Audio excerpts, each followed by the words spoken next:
Ата, бұл жаңағы соғышқа қарата сізді чықырып атыптыр. Ты Дайыр Асановтың паркына. Ошақа барып келелі?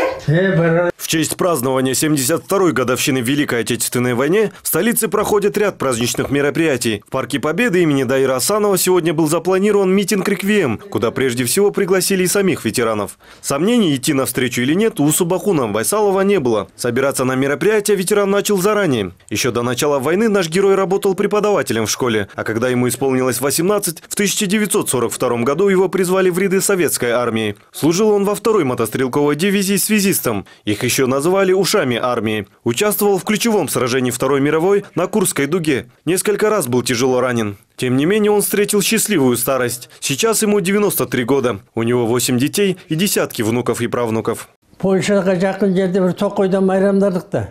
День Победы мы отпраздновали в лесу, в Польше. У нас ведь и часов не было. О том, что закончилась война, мы узнали ночью, когда все спали. Все мигом проснулись, выбежали, кто в чем был, да начали обниматься. Мы настолько были рады, что не описать словами. Не могли уснуть до самого утра. Традиционное возложение цветов к памятнику погибшим блокадникам продолжилось выступлением приглашенных гостей. Присутствовавший на мероприятии чрезвычайный и полномоченный посол Российской Федерации Андрей Крутько поздравил кыргызстанцев с Днем Победы. Еще раз отметил весомый вклад советской Киргизии в победу над фашистской Германией. Из 365 тысяч человек, которые из наших краев ушли во фронта, более 100 тысяч домой не вернулись. В этот день мы отдаем вам дань памяти. Благодарим вас за то, что вы с нами, за то, что вы ведете военно-патриотическую работу, воспитывая новое поколение, а их уже сменилось за это время, по крайней мере, 3, в духе памяти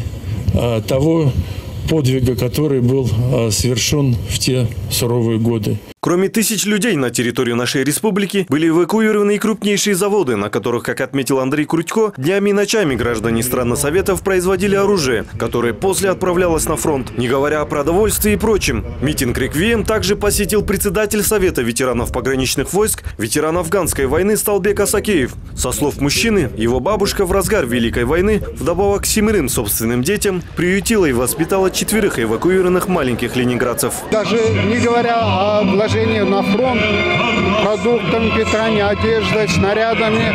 И вот даже прием своих чужих детей, это не чужие дети, это блокадники, ленинградцы. Эта память народа должна жить и вовеки сохраняться в душах у людей.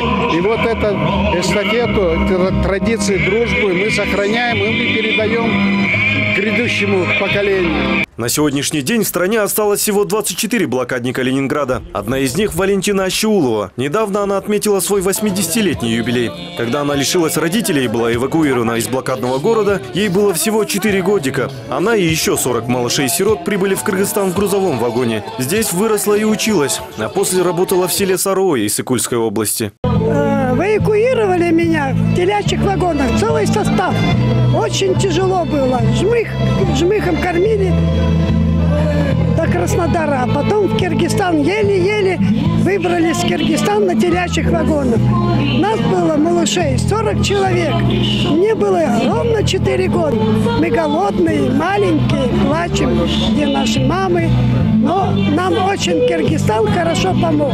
Курменты очень хорошо. Дали нам теплую баню, солому, презент большой.